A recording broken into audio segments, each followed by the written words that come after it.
skal I synge. Det har jeg fuldstændig glemt. Det har jeg fuldstændig glemt. Hvor er I gode. Det gør jeg slet ikke.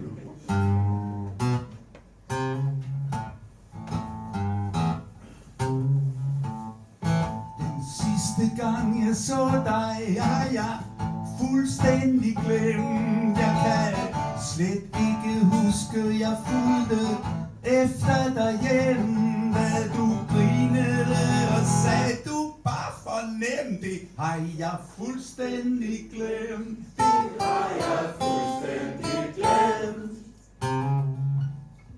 Den sidste gang jeg så dig, og det tøj du havde på, dine lyserøde bukser og toppen der så rå, og alt det indeni jeg aldrig mere skulle få. Det har jeg fuldstændig glemt. Det har jeg fuldstændig glemt. Den sidste gang jeg så i dine øjne, den sidste gang jeg så at de var blå, den sidste gang jeg hørte dine løgne, den sidste gang du fik mig op at stå. Det har jeg fuldstændig glemt. Det har jeg fuldstændig glemt. Den sidste gang jeg så dig, var alting helt forkert. Den store fyr i sofaen, han hed vist Gert. Han knodede og sagde, hvad vil du her? Ham har jeg fuldstændig glemt. Ham har jeg fuldstændig glemt. Den sidste gang jeg så dig, da du sagde det var forbi, forstod jeg overhovedet ikke, hvad det var du ville sige. Du smed mig ud før klokken den blev 9. Det har jeg fuldstændig glemt. Det har jeg fuldstændig glemt. Den sidste gang du så med dine øjne, du lå der med din grimme nye ven. I var splitteravne nøgne, og hvordan jeg var kommet ind igen, det har jeg fuldstændig glemt. Det har jeg fuldstændig glemt. Trusserne på gulvet, som om du var til salg, og jernet i min hånd, der lugtede af metal. De 4 modbydelige knald, dem har jeg fuldstændig glemt. Dem har jeg fuldstændig glemt. Dem har jeg fuldstændig glemt. Dem har jeg fuldstændig glemt. Dem har jeg fuldstændig glemt.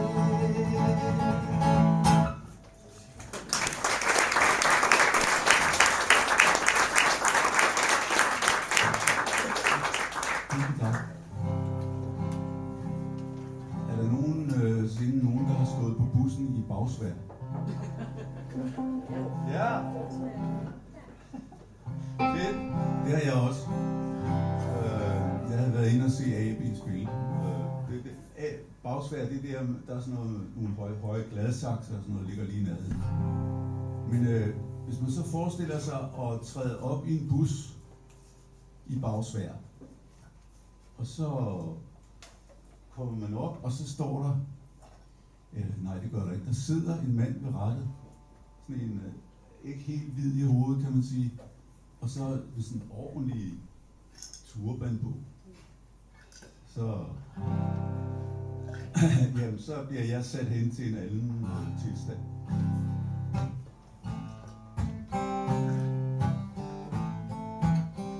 Sangen hedder Bus fra Bagdad.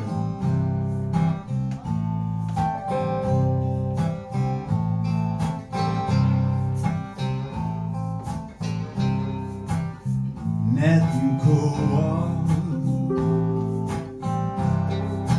byen bliver rød, skyerne summer af droner og død.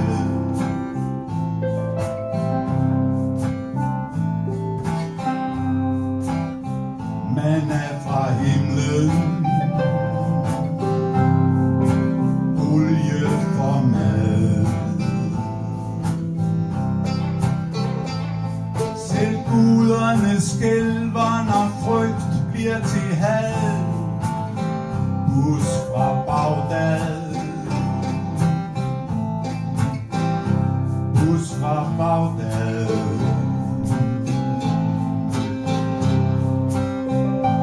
Huse forsvinder, familier går til. Han står alene tilbage som en brik i et ufatteligt spil. Sjæl i flammer, brændende blod.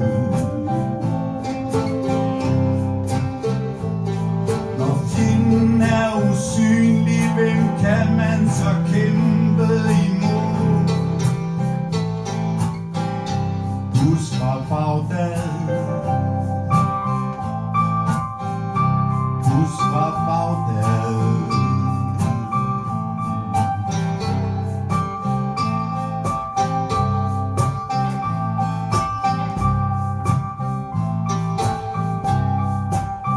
Verden bliver mindre. Hvor kan han tage hen? Der er ingen, der spørger om vinden vender igen.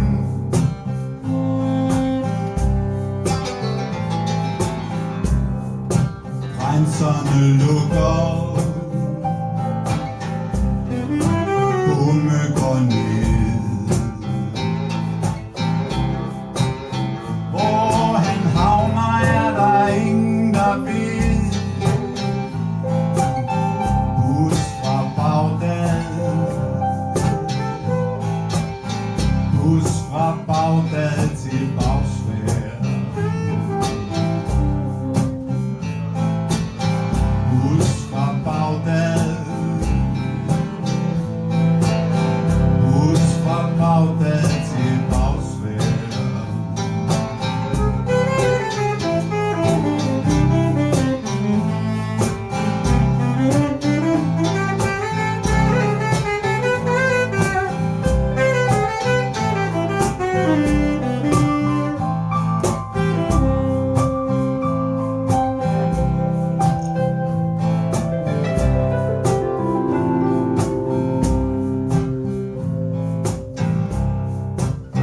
Professor med turban,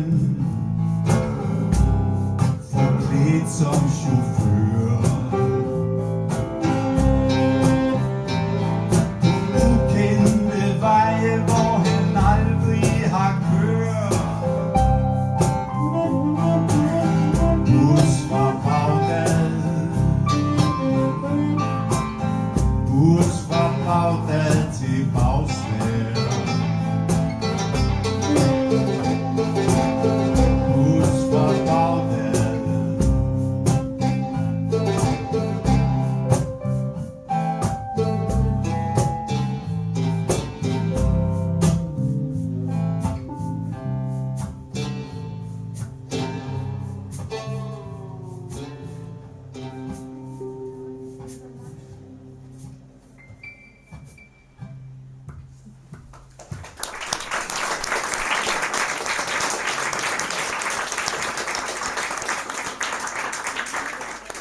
Andre på saxofon, Andreas Lundberg.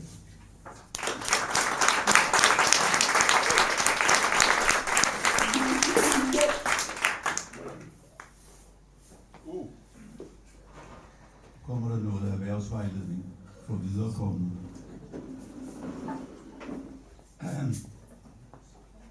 Skal jo alt sammen gøres nyttige på en eller anden måde. Og så lige, hvordan, det kan jo være svært at finde ud af. Men her er nogle forskellige forslag.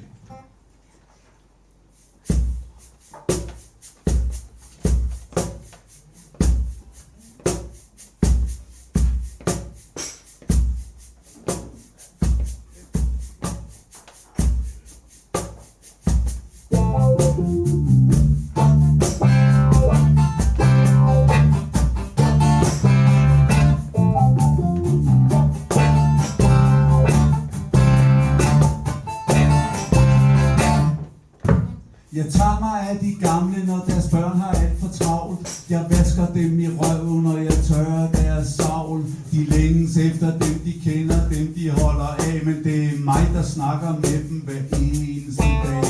Er det vigtigt det jeg gør, eller er det lige meget? Alle har så travlt med at passe på sit eget. Når vi skal smules ud af den her tomme rum, er det mig, der holder liv i de halvtomme rum.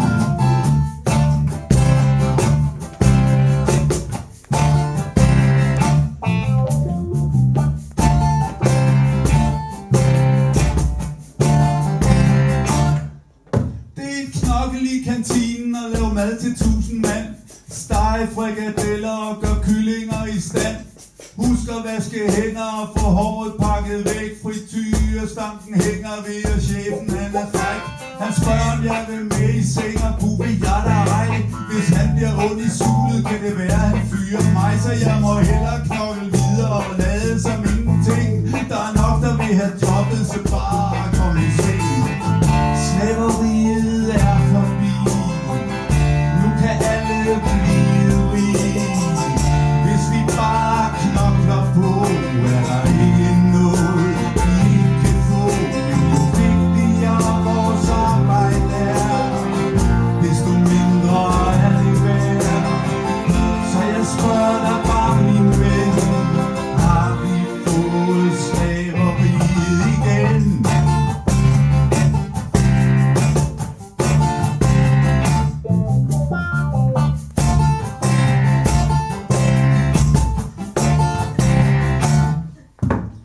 Første kommer klokken 6 om vinteren er det surt. Næserne er røde og madpakkerne smurt. Far og mor har travlt, nogen bliver bare læsset af. Så er det mig der er forældre resten af den dag. Stuerne har farver og børnene har lus. Nogen må ikke få mælk, de drikker bare juice.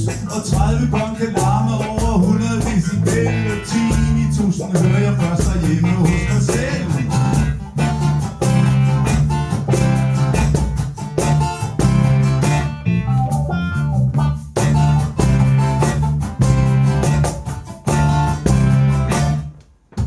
Jeg sidder her ved skærmen, og min røv er skruet fast. Fingrene på tastaturet kender hver en tast. Jeg skal booke fly til Frankfurt, hvor chefen skal afsted. Og sørge for at huske, at han får portefølje med. Jeg skal skrive følgebrev, jeg skal snakke i telefon. Jeg skal snart have støttestrøm og få en skulper op i skolen. Jeg skal tage det roligt, lige meget hvad andre gør. Og jeg skal vide, hvor alting er, når folk ringer og spørger. Slaveriet er forbi. Nu kan alle blive rige. Hvis vi bare knokler på, er der ikke noget vi ikke kan få. Jo vigtigere vores arbejde er, desto mindre er det værd. Så jeg spørger dig bare, min ven, har vi fået slaveriet igen?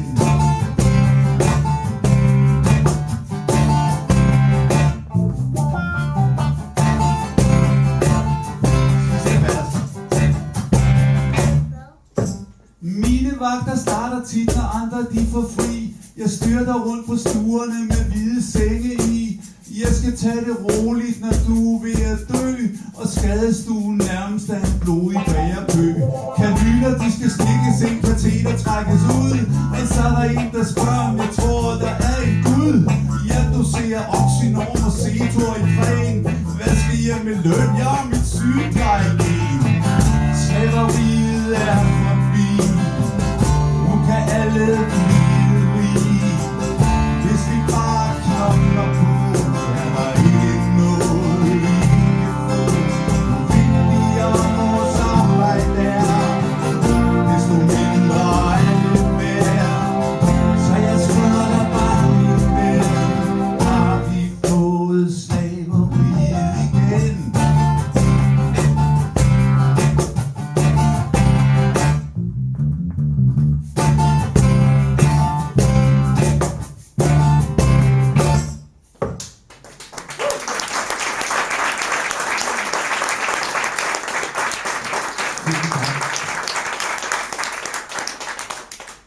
Joachim Hansen.